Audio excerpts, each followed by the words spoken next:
주님께서 여러분과 함께 또한 사제의 영과 함께 마테오가 전한 거룩한 복음입니다. 주님 영광하옵소서. 그때 예수님께서 제자들에게 말씀하셨다. 나에게 주님, 주님 한다고 모두 하늘나라에 들어가는 것이 아니다. 하늘에 계신 내 아버지의 뜻을 실행하느니라야 들어간다. 그날에 많은 사람이 나에게 주님, 주님, 저희가 주님의 이름으로 예언을 하고 주님의 이름으로 마귀를 쫓아내고 주님의 이름으로 많은 기적을 일으키지 않았습니까? 하고 말할 것이다. 그때 나는 그들에게 나는 너희를 도무지 알지 못한다. 내게서 물러들 가라. 불법을 일삼는 자들아 하고 선언할 것이다. 그러므로 나의 이 말을 듣고 실행하는 이는 모두 자기 집을 반석 위에 지은 슬기로운 사람과 같을 것이다. 비가 내려 강물이 밀려오고 바람이 불어 그 집에 들이쳤지만 무너지지 않았다. 반석 위에 세워졌기 때문이다. 그러나 나의 이 말을 듣고 실행하지 않는 자는 모두 자기 집을 모래 위에 지은 어리석은 사람과 같다. 비가 내려 강물이 밀려오고 바람이 불어 그 집에 휘몰아치자 무너져 버렸다. 완전히 무너지고 말았다. 예수님께서 이 말씀들을 마치시자 군중은 그분의 가르침에 몹시 놀랐다. 그래서 그분께서 자기들의 율법학자들과는 달리 권위를 가지고 가르치셨기 때문이다. 주님의 말씀입니다. 그리스도님 참미합니다. 참미 예수님, 오늘 우리는 연중 12주간 목요일 맞이해서 마테오복음 7장의 내용 복음으로 들었습니다. 주님, 주님 한다고 모두 하늘나라에 들어가는 것이 아니다. 뭔가 이 현대인들의 신앙생활 안에서, 기도생활 안에서 우리가 기도를 할 때 골방에 앉아서 뭔가를 향해 막 기도를 하잖아요. 그리고서는 아무 일도 일어나지 않잖아요. 막 실망하잖아요. 그런 것들을 꼬집는 말씀이 아닌가 그런 생각을 해봤습니다. 이 말씀을 들으면 오래전에 어디서 들었는데 어디서 하여튼 저 되게 어렸을 때 들은 얘기인데요. 이런 일이 있어요. 실화예요, 실화. 어떤 신부님께서 이제 강의를 하러 가시는데 강의를 가는데 이제 그 강의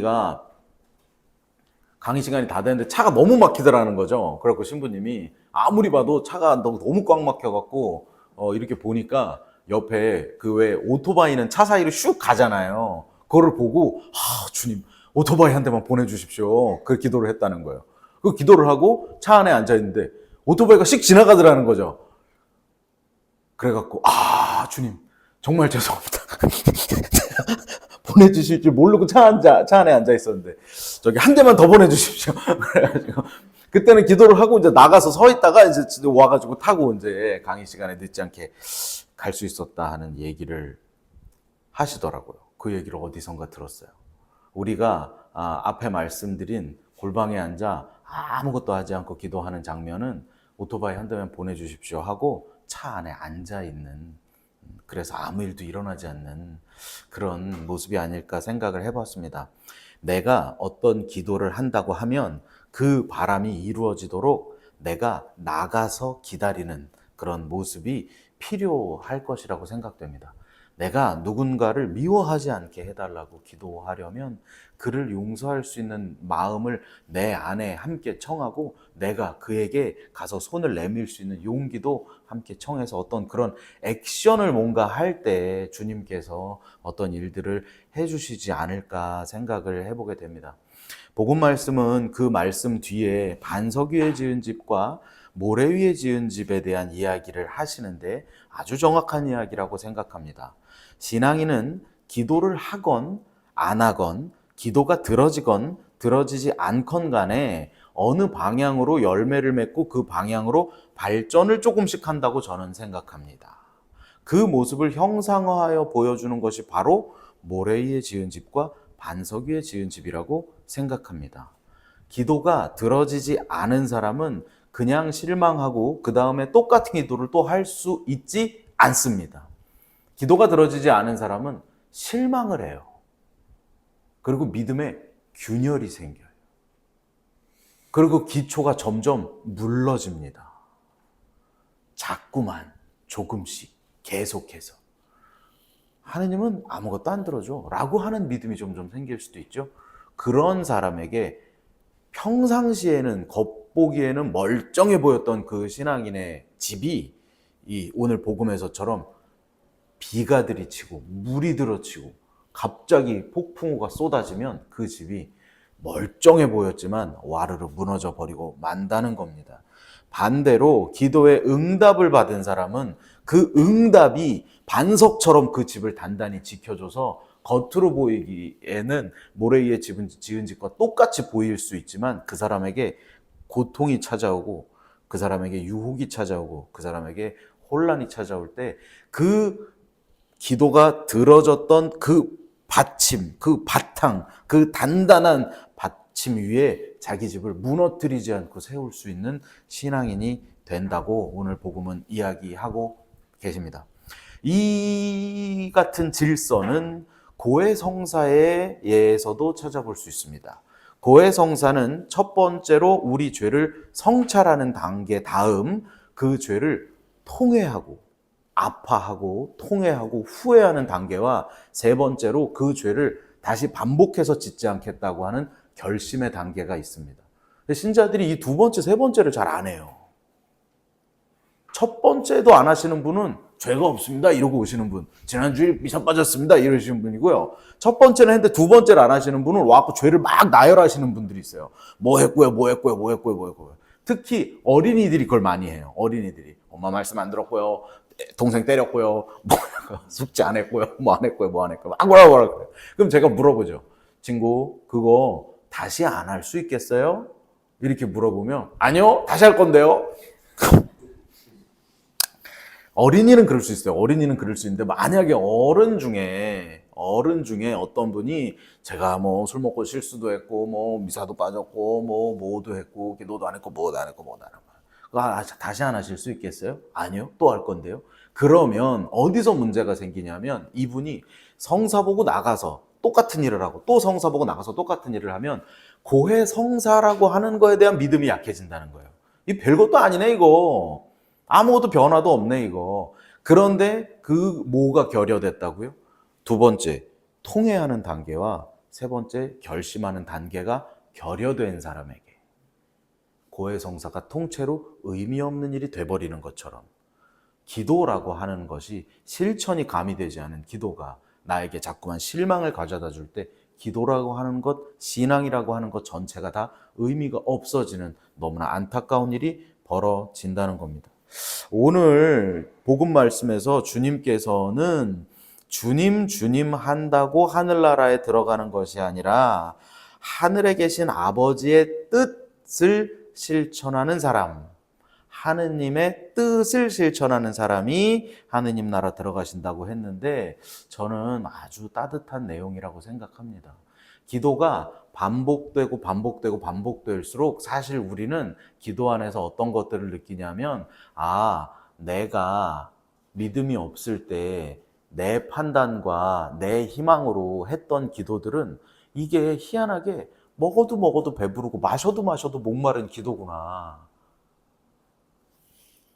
주님 저 사람 말이죠. 주님 나 이번에 승진, 주님 나 이거 해주시고 저거 해주시고 우리 자식 뭐 해주시고 다 들어준다 이거예요. 그게 다 들어졌어요. 그럼 들어지면 바람이 없어지나요? 아니요. 또 똑같은 기도를 계속 한다는 거죠. 계속 똑같은 뱅글뱅글 돈다는 거죠. 거기서 지혜로운 사람은 깨닫는다는 거죠. 하느님의 방향이 이 방향이 아니구나. 이 기도를 내가 먹어가지고는 내가 이 세상 안에서 점쟁이 같은 기도, 그런 기도만 해가지고는 내가 구원받을 수 없겠구나 생각을 하시게 될 겁니다. 성령께서 오시면 죄와 죽음과 심판과 생명과 구원에 대한 의미가 달라질 거라고 하신 말씀처럼 우리는 신앙인으로서 하느님의 눈으로 세상을 바라볼 때 그 눈으로 보면 우리가 보는 모든 것에 대한 판단이 달라진다고 생각할 수 있습니다. 하느님의 눈으로 세상을 바라보는 일.